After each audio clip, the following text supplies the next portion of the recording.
Hello, everybody. I'm Aaron Simmons. Welcome to another episode of Two Philosophers, One Conversation, where we are convinced that philosophy has always been for the public good and about human flourishing. Today, I'm joined with an amazing scholar, a personal friend of mine, Michelle Panchuk, who has ties to the Ukraine, has studied Russian philosophy, though her specialty is philosophy of religion and religious trauma in particular. And I just couldn't pass up the opportunity in light of the horrific events going on right now in Ukraine to talk to somebody in philosophy who has ties to that area and can help us think about how philosophers can reflect on these difficult times that really impact all of us. Michelle is currently an assistant professor of philosophy at Murray State University up in Kentucky. So Michelle, thank you so much for being with us today. Thanks so much for having me. I really appreciate it. Oh, it's such a joy. Well, maybe tell us just a little bit personally about how Ukraine stands out as distinctive for you in your own experience. Why is this of a personal relevance, not just of philosophical interest? So everyone who knows me knows I'm married to a Ukrainian man who I met when I was spending summers in Ukraine doing work with a church there when I was in high school and college. When I was in college, we started dating. We later got married. I have a certificate in teaching English as a foreign language from my undergrad. So when I graduated from undergrad, I moved to Vinnytsia, Ukraine, where my husband Yuri is from, and I taught English as a second language there for a couple of years. So I have Ukrainian in-laws. I lived in Ukraine, and I have been spending large portions of my life there, really. Wow. And of course, your daughter is now, Ukrainian in that sense, right? As far as right. She's a Ukrainian American kid. She actually started speaking Russian before she started speaking English when she was a little kid. My husband is a Russian-speaking Ukrainian.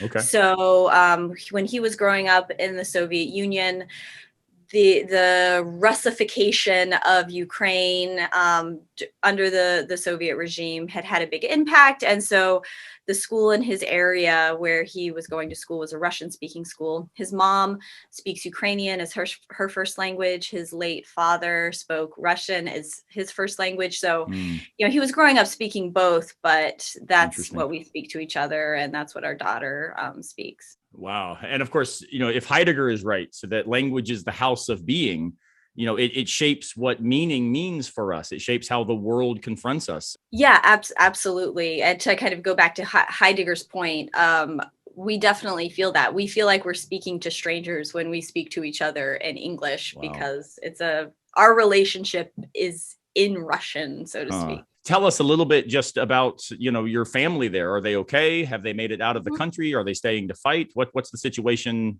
for you? Yeah. So my sister-in-law and her husband were out of the country for a conference when the invasion started.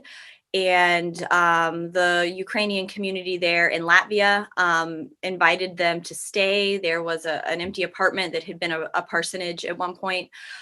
So the day after the invasion began, my husband's nephew, who was living in Kyiv at the time, drove to their home city of Vinnytsia, got his sister and his grandmother and drove them to the border. But he is in his early 20s, so he's not legally allowed to leave the country. And he was already on the fence about, do I leave with them and take them all the way to Latvia, or do I stay? So he had already decided he wanted to stay. Unlike American evangelicals, the dominant theological view among Ukrainian Baptist and many other evangelicals is the view that Christianity commits one to pacifism. So my nephew, who is an evangelical, he is a pacifist. So he is not interested in joining the fighting in the sense of taking up arms, but he has spent every day since he got his grandmother and sister to the border driving refugees from southern Kyiv to his hometown of Vinnytsia, putting them up for the night at his parents' apartment and then driving them to the border. So he is not directly in the line of fire, but we've seen a lot of cases of firing on civilians and people fleeing. So not entirely out of harm's way. And I just read the news this morning that last night, airfields in Lutsk and Ivan Frankivsk was bombed last night. And so both of those are like just to the north and just to the south of the route that he takes every other day to Lviv. So yeah. I'm glad to hear that at least so far they're safe and some have been able to make it out. And it sounds like he's doing, important humanitarian work staying in there. Yeah, let me ask you a question that I am sure lots of people are wrestling with. So it's been tremendous to see, the most of the world, with a few notable exceptions, rally in solidarity with the Ukrainian cause. The enormous respect for Zelensky's leadership that, of course, emerged in the face of horrific odds. But I think a lot of people are also wondering, what is it that one can do? How is it that we can help? Do you have any ideas or recommendations or what you're hearing from, your family about, give to these charities? This is really helpful. Is there anything that those of us just sitting on the sidelines watching the news, what is it we can do, short of, which some people have done, getting on planes and flying over to start picking up guns? Yeah, I mean, if there were a lot more concrete things to do, I would be doing it. And so I think all of us, whether we have connections to Ukraine or not, are feeling really helpless right now. NPR did publish a great link to different nonprofit organizations who are on the ground in Ukraine. So organizations like Doctors Without Borders, I think UNICEF is on the ground there. But right now, the humanitarian crisis is just really big. There are huge numbers of civilians stuck in areas without power, without gas. It's still very cold in Ukraine, especially in the north of the country. So any organization that is trying to treat people who are victims of burns, bombings, who are supplying food and water is a good organization to give to. Well, yeah, we'll provide all those links in the description, and that way anybody who's watching, of course, will have some outlets to help any way they can. Well, you and I are philosophers, and being a philosopher sometimes can feel like we spend our lives in ivory towers, or if not ivory, at least like cement block with few windows, which is probably more the case. What is it that you think philosophers or philosophy might offer to situations such as this? So I have a few thoughts about this.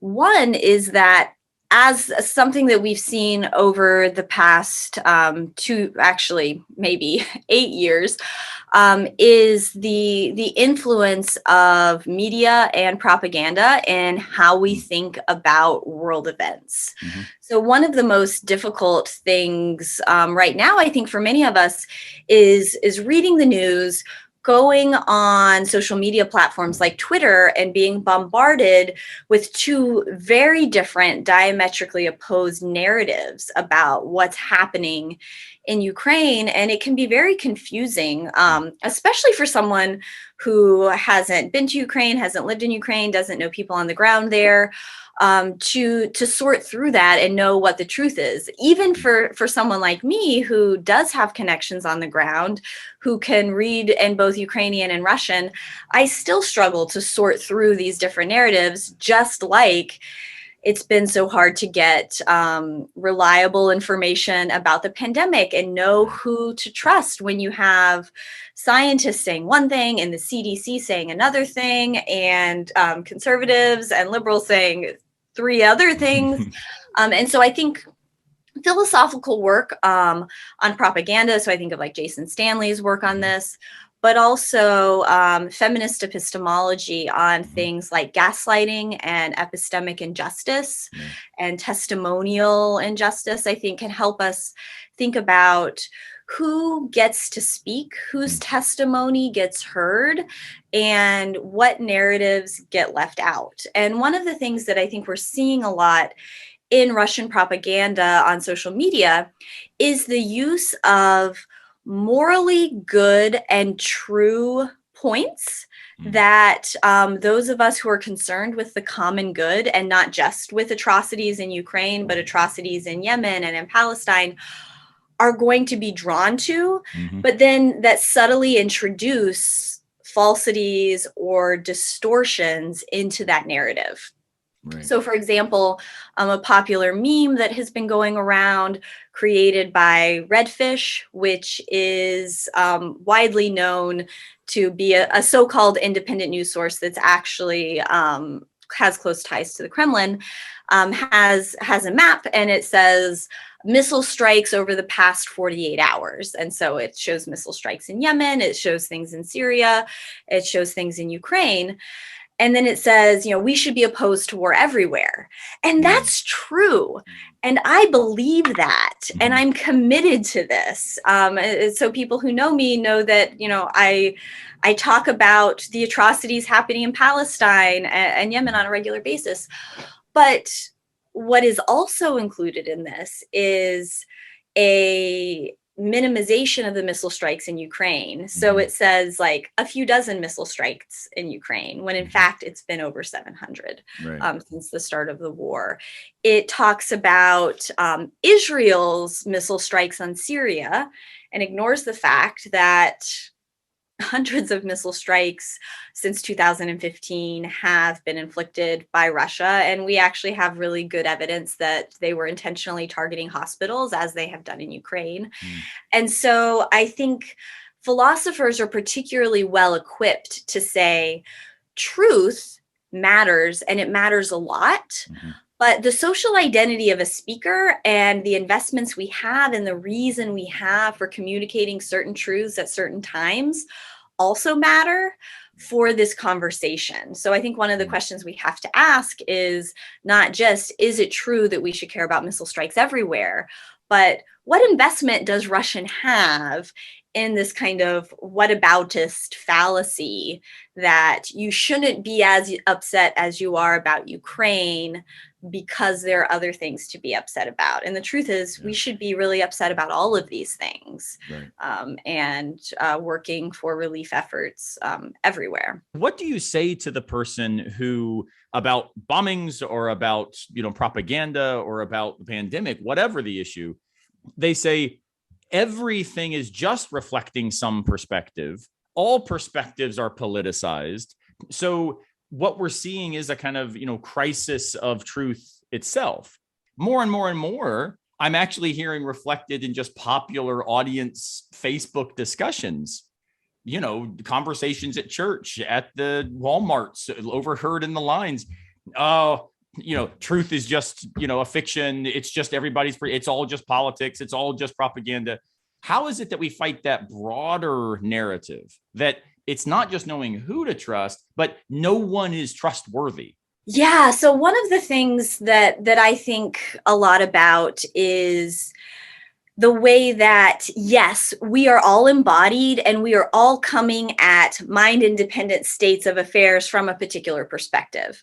So one of the questions that feminist standpoint epistemologists like to ask is not what person has the God's eye point of view on those mind-independent states of affairs, but who stands to benefit from us holding a particular point of view, and who stands to be oppressed or marginalized or silenced by us having or only hearing a particular point of view. So the truth is that we're all biased and that we're all personally invested in very different and various ways. But some people are marginalized by dominant narratives, and some people are empowered by those dominant narratives. So feminist standpoint epistemologists say that those who are marginalized by the dominant points of view and dominant positions in society actually tend to have an epistemic advantage. So the person who's being oppressed and marginalized has to understand the world as it looks from their perspective, but they also have to understand the world as it looks from the perspective of the oppressor in order to survive. Yeah. So in a patriarchal society, a woman is more likely to know how the world looks from the perspective of someone who is marginalized by sexism and misogyny, but also how the world looks from someone who either is actively engaging in sexism and misogyny or who just benefits from other people's sexism and misogyny, even if they themselves aren't invested. Because we're constantly having to navigate, how will this sound to someone who doesn't experience the world as I do? And not just, how does this feel to me? Similarly, if someone is a person of color in a white supremacist society, they have to know not only what it feels like to experience racism, but how my actions, how my speech are going to be perceived by the dominant white community. And this is something that W.E.B. Du Bois calls double consciousness. And so it gives a sort of epistemic advantage, but it also comes with a significant cost. This constant having to look at oneself through the eyes of another, which is epistemically taxing, which puts a lot of weight on the self, the inability to see oneself from one's own perspective without this kind of infiltrating of consciousness from the outside. And so I think in the context of the pandemic or of the conflict in Ukraine, one thing that is valuable to ask is, who is being oppressed and marginalized in this situation, and how do they understand what's going on? Not because everything they say is unbiased, not because it's always true, because certainly Ukrainians don't even agree among themselves about how to interpret all of these. So we're going to have to endorse a bunch of contradictions if we just, take all of it as the truth on high.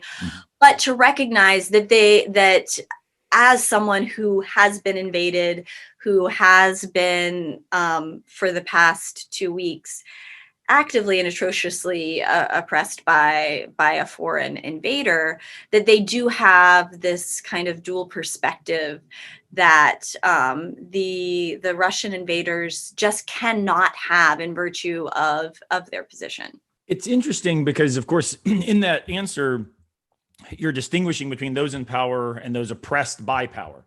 One of the things that I find really complicated about the current situation, which of course is always complicated whenever there are geopolitical conflicts, is you've got those in power making decisions, but the decisions that are being made, Putin in this case, right, is making decisions that then are narrating a whole people's identity. So when we throw out Russian vodka, right, when we prohibit Russian participation in the World Cup or in Eurovision or whatever it is, of course, it makes tons of sense to do this, right? The idea is, imposing isolating tactics to create a pressure to change one's decisions, to change one's actions. It's what Mill would call external sanctions, right? And these are important. But at the same time, isn't it the case that it can become tempting to confuse something like the Russian voice as oppressor, when in fact, one of the real oppressed victims of Putin's decisions are the Russian people themselves, who are now facing economic crises, facing, runs on their banks and no fuel and the ruble, collapsing in value. How is it that we navigate the reality where the oppressor and the oppressed gets referred to as the same name, right? Russian. Yeah. How do we parse that?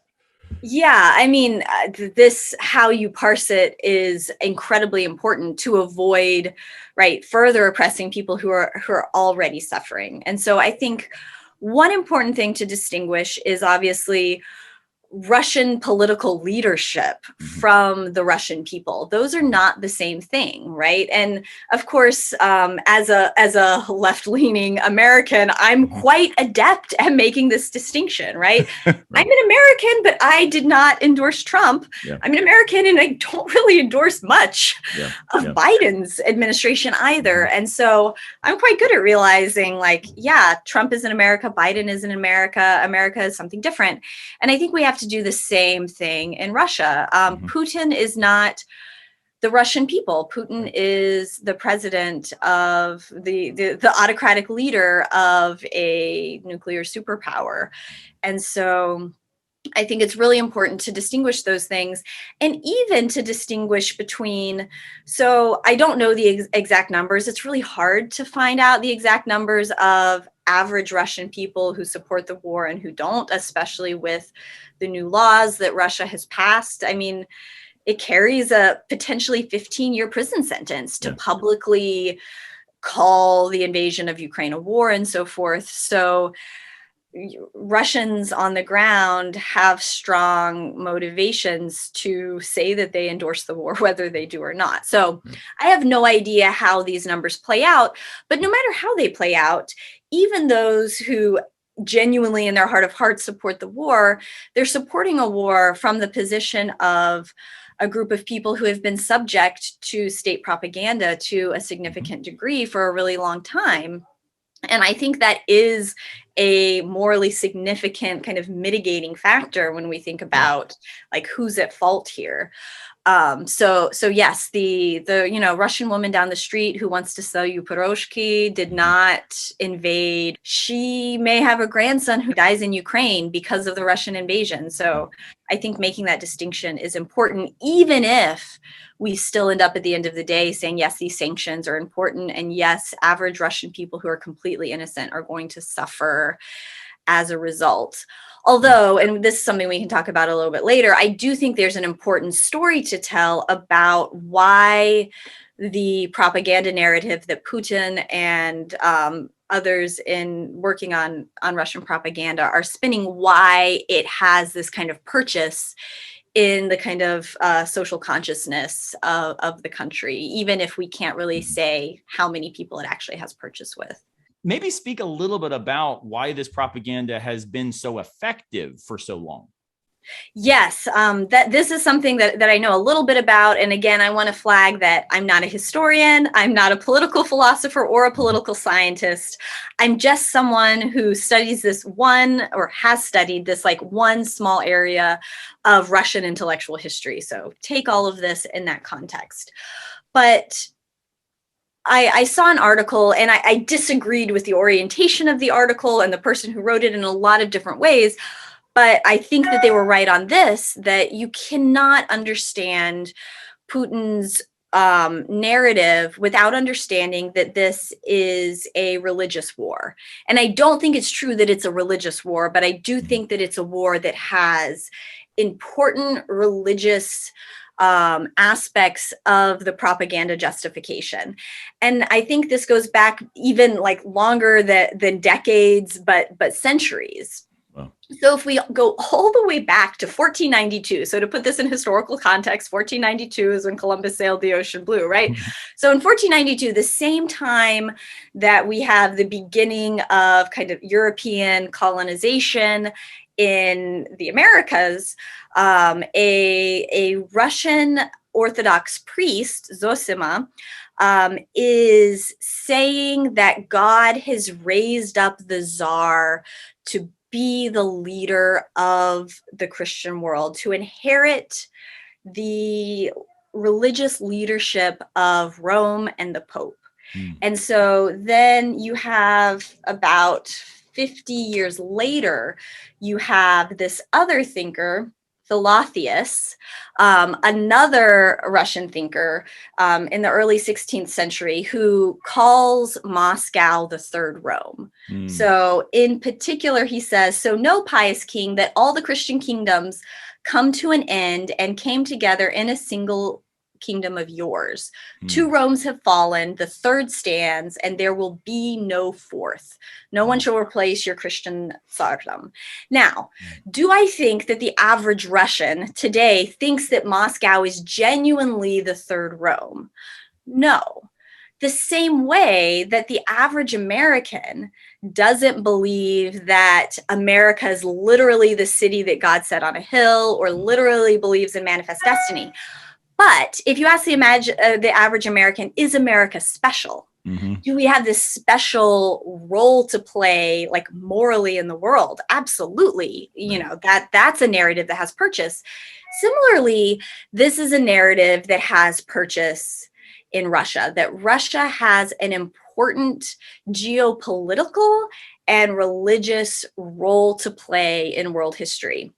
So the area of Russian philosophy that I've been particularly interested in is one that develops in the early to mid 19th century. It's called the Slavophile versus the Westernizer controversy.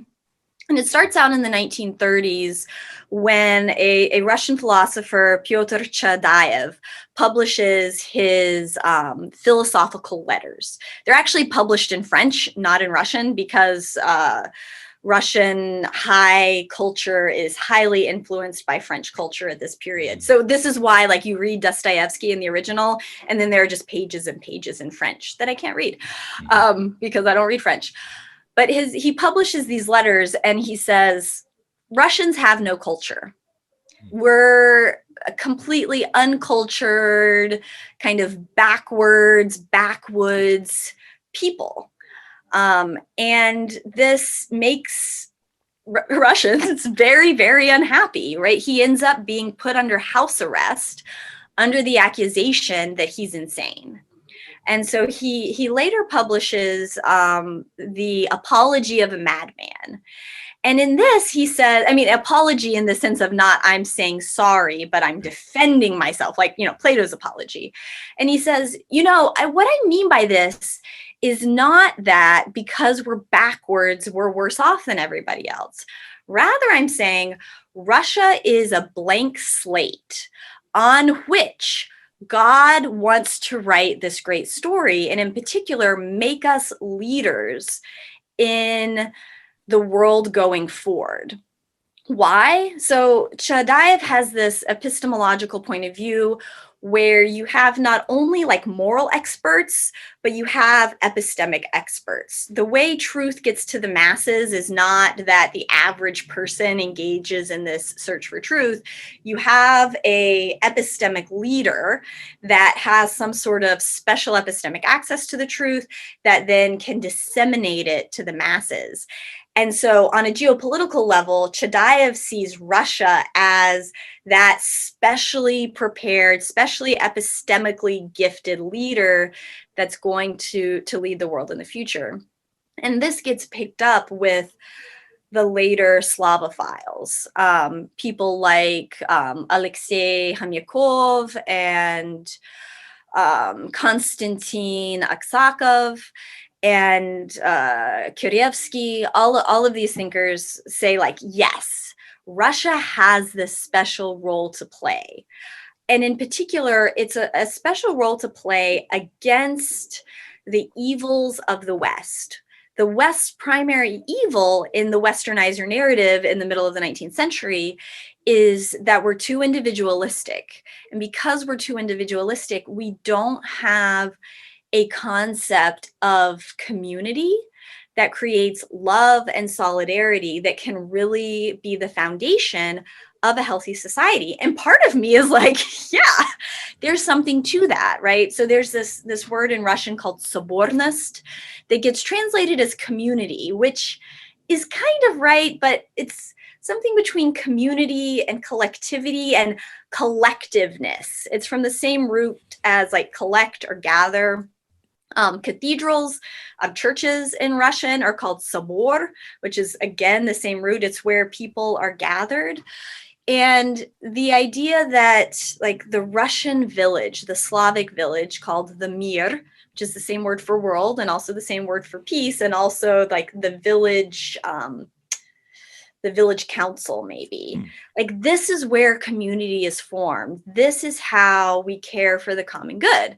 And there's a lot that's right there, but in the Slavophile philosophy, at its best, it's this great understanding that individual rights are not a sufficient condition to have a genuinely good and just society, that you also need some concept of the common good. And given the narrative around the pandemic, again, I'm on board with that.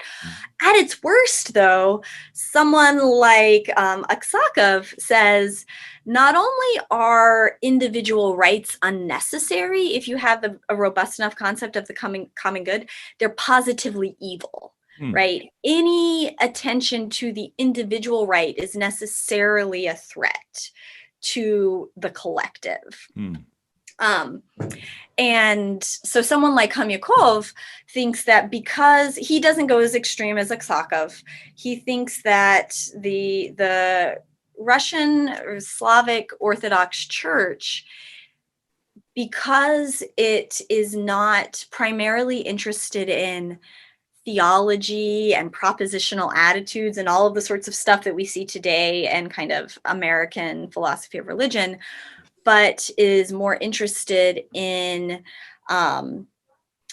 dare I say, the phenomenology of communion with God and communion with others, right? Then the Russian Orthodox Church has this special knowledge of God and of the good, the collective good, human flourishing, that they have from this phenomenological perspective that you just can't get from the individualist obsession with propositional knowledge that you see in the West. And in fact, Khamyakov has this example that almost anticipates, Jackson's Mary in the Black and White Room example. So he says that Western philosophers, and in particular Western Christians, Protestants, and Catholics, are like a blind academic color scientist who they know all of the propositional truths available about color vision. But in fact, they don't even know as much about color as the Russian street sweeper, right? Who has no formal education, but knows what it's like to see color. And so, this is written in the, mid 1800s. So the idea that the Russian Orthodox Church, that the Slavs in general have this special historical cosmic role to play, even when, like, the individual Russian, just like the individual American, hasn't read Chadaev, they haven't read Khamyakov or Aksakov, but the idea that Russia has this special geopolitical role to play and spiritual role to play in protecting the world from the extremes of Western individualism has strong purchase. So when Kirill, preaches a sermon, he's the patriarch of the Moscow patriarch of the Russian branch of the Orthodox Church, preaches a sermon and says that the invasion of Ukraine is God's punishment for gay pride parades. That has like cultural purchase, because there's this idea that if we aren't like the moral minority, so to speak, in the world, then who will be? Who will protect us from the vile and destructive, and I agree this is true, individualism that is kind of the majority view in the West? I know that's a super long answer to a really simple question, but yeah. No, it's fantastic. What is it that we might say then about the Ukraine when it comes to philosophy? So I know, at least from what I've been reading, again, this is new to me and I'm sort of soaking up as much as I can, but it seems to me that over the past, 20, 30 years, Ukraine has really emerged as celebrating a distinctive culture. Is there similarly anything that is distinctively Ukrainian philosophy? Or is that something that hasn't yet emerged and it really is still a kind of, Slavic philosophy that has this broader cultural identity? Where is philosophy in this sort of culturally distinctive sense? Is that emerging? Is it not? What would you say? So one of the things that's really interesting about the narrative about critical race theory is that those who are proposing like laws that ban its teaching in public schools and so forth, is that they cast themselves as the true anti-racists. Right. And the proponents of critical race theory as the true racists. And I think that we see something really similar going on right now in Russia, because the average Russian person, even if this narrative of the moral, special moral status of Russia has some purchase, the average Russian does not want to invade Ukraine because Ukraine historically has very close ties to Russia. Many Russians, spend their summers with their grandmothers in a Ukrainian village. And so in addition to Russia is great, just as in addition to America is great, you need some other kind of moral reason to engage in what to the rest of us looks obviously like a series of atrocities.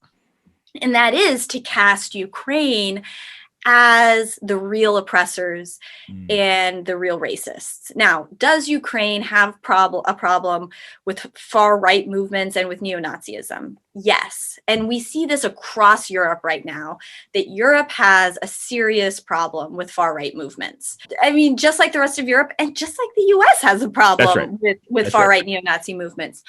So are they state-sanctioned? No. Did they win in the elections? No.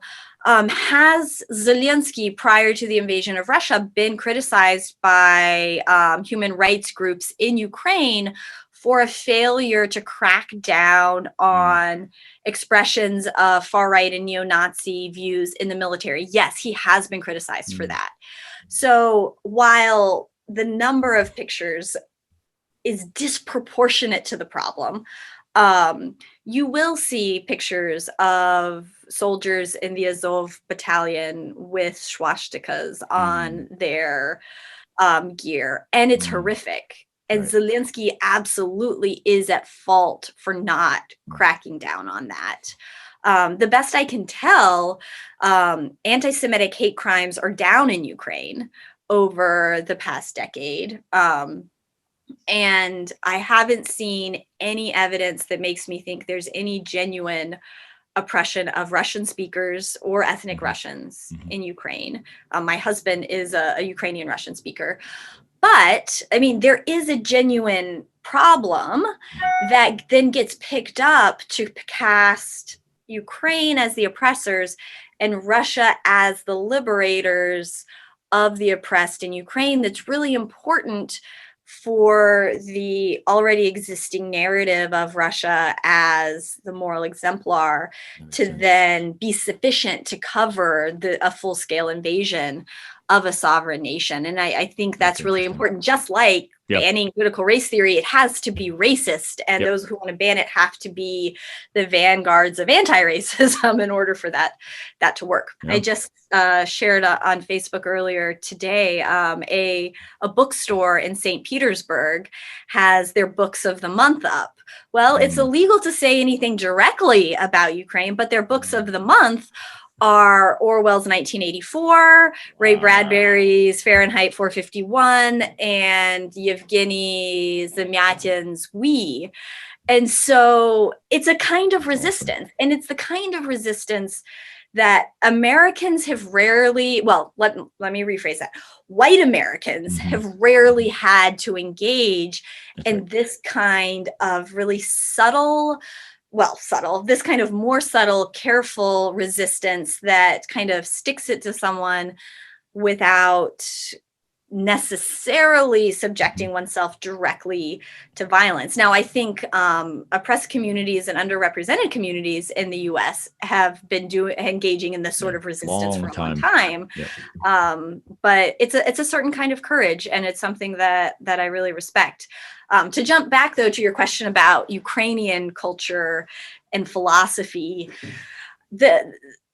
so Ukrainian culture does have there is a unique Ukrainian culture. There's a unique Ukrainian language. And part of the reason why I can't give as robust an answer about Ukrainian philosophy as I wish that I could is because my Ukrainian isn't very good. So when I was learning Russian, because of my connections with Ukraine, it was almost impossible in the US to get a curriculum to study Ukrainian. Now it's on Duolingo, and anybody who has a phone can do it. 20 years ago, that wasn't true. And so I'm fluent in Russian. And I can understand about 90% of spoken Ukrainian, but I don't read like literary Ukrainian very well. And so I'm not well versed in Ukrainian philosophy. I do know that there are philosophers doing work at Ukrainian philosophers doing work at Ukrainian universities and publishing philosophy in Ukrainian. I just don't have the skill set to engage with it the way that I wish that I could. There is one philosopher who is well regarded as a kind of Slavic philosophy and read in a Russian philosophy class, Skovoroda, who is Ukrainian. I probably published originally in Russian, if I remember correctly, but did grow up in Ukraine. And Ukraine, of course, anyone who's been following the news lately knows that, Ukraine is really the birthplace of, let's call them Russian tribes. Russia, what later becomes Russia, starts off as Kievan Rus in Kiev. Kiev is the oldest city in the Slavic world. So it has its birthplace there, but very early on, even in the period of the Tsars, Ukraine is its own unique culture, its own unique language. And even under the Soviet Union, it was a distinct republic in the Soviet Union. And so it does have its own culture and language. And in the past 20 years since I have had connections to Ukraine, I've seen more and more Ukrainians who maybe grew up speaking Russian because of the Russification under the Soviet Union begin to speak Ukrainian as a kind of expression of national pride, which, brings us back to this point of nationalism is insidious. But national pride or ethnic pride for oppressed minority groups is often a very powerful agent of the assertion of the self and the acknowledgement of the self as an autonomous, equally important agent. So if you think about the difference between absolute pride and relative pride. Relative pride says I'm better than other people. Absolute pride says I have human dignity, and that's worthy of this kind of self-respect. Right. And so the kinds of Ukrainian pride that I can really respect and I think are really valuable is that sort of absolute pride. No, we have our own culture, we have our own language, and we deserve a separate existence. That Putin doesn't have the right to call Ukrainians little Russians. They're not little Russians. They are big Ukrainians, right? They're fully grown up, autonomous people. And I think that is what gets missed. The article that the Kremlin accidentally published anticipating the end of the war, and they actually published it 3 days in. Oh, wow. Before anything had been won. And so it's celebrating our victory in Ukraine, and we've reunited reunited little Russia to Russia, and blah, blah, blah. Is this is maybe the way that some Russians, not the majority probably, think about Ukraine, but it's not the way that Ukrainians think about themselves. Even though I am aware of my ignorance when it comes to, Russian and Ukrainian philosophy, I've been amazed and impressed, recently before any of the invasion of the war and stuff. I was invited to contribute a Kierkegaard paper to a special issue of a Ukrainian journal that was coming out. And there is a thriving philosophical community in Ukraine. Yeah. And I was especially honored when they translated my essay into Ukrainian. I think if I remember right, I sent it to you to ask hey, what does this actually say? Is this close to what I meant?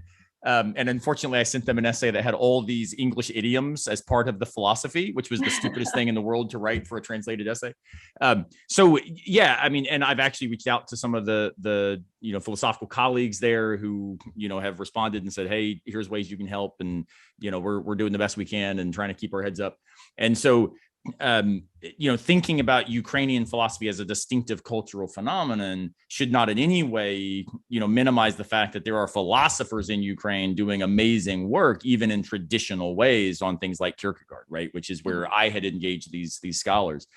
So given the global realities of what's going on, how might we take from this lessons that you think would apply to human existence and human flourishing more broadly? So yesterday in my big questions class, which is kind of my intro to philosophy class, we read a paper by Kevin Timpe on disability, autonomy, and moral ecology. And his argument there is basically that not only is it the case that whether or not a particular person can function as an autonomous agent, a function of the social situation they're in the sense that you need the capacities plus the community to be able to function, but that whether you have the capacities at all is partially, at least some of the time, a function of the social situation that you're in. And so he uses the example of Parkinson's, where at a certain stage in the progression of the disease, at least for some people, the neural pathways that allow for the initiation of a kind of a train of intention, so that like one chooses to initiate, to reach out and take something, those neural pathways can become damaged. But because those neural pathways are damaged doesn't mean that the neural pathways for responding to a command from someone else are damaged. So a person with Parkinson's, if you ask, do they have the capacity to feed themselves? And there is not an answer that can be given apart from their social situation, because the neural pathways to self-initiate to feed themselves may be damaged, but the neural pathways that would allow them to pick up the spoon and bring food to their mouth when someone says, hey, take a bite of that, might be intact. So they have the capacity, but only when they're in a social situation where there is a caring other who's sensitive enough to the needs of the situation, and so on and so forth. And Timpe draws this broader inference that this is what human agency is like in general. It's not just disabled individuals who have this. We are all agents and have a set of capacities that are partially dependent on those around us. And I think the situation in Ukraine is a broader illustration of that. And of course, I mean, probably all of us at this point have seen the really racist things that some newscasters said about like blonde-haired, blue-eyed people in Europe are being bombed. This is more horrific. That's racist. But what I think that maybe behind the racism, someone was trying to say is that a lot of people thought that rich people in the West were immune to this sort of vulnerability to outside forces overnight, turning our lives upside down and depriving us of everything that we knew and believed and did. And it turns out it's not true that wealth protects you from human vulnerability. This is exactly what the pandemic showed us, that it doesn't matter if you're Tom Hanks or an average person in Murray, Kentucky, you are still vulnerable to coronavirus.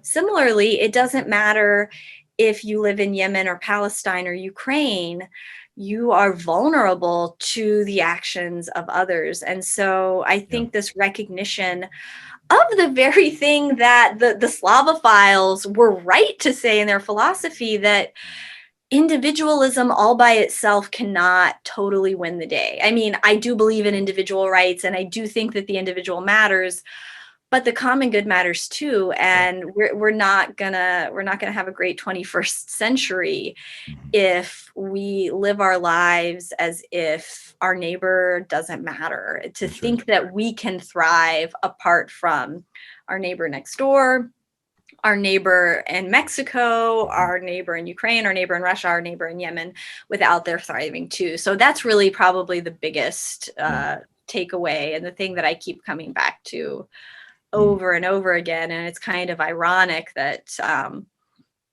this is something that I find in the very philosophy that has been used to justify these atrocities. This has been such a compelling conversation, and I've learned from you lots of things that I need to go learn more about, which is always an exciting moment. So, Michelle, thank you so much. Again, our thoughts go to your extended family there in Ukraine, and to everybody who is struggling under that oppression. And hopefully, when we think about that, we can also remember that oppression is not something that is only happening in Ukraine, and it propels us then again to realize that the human community is bigger than our own interests. And maybe sometimes having an awareness of our own interests being ruptured might make us the kinds of humans that philosophy has always tried to invite us to become. So, Michelle, thank you again to everybody. Thanks for watching, and we'll see you next time.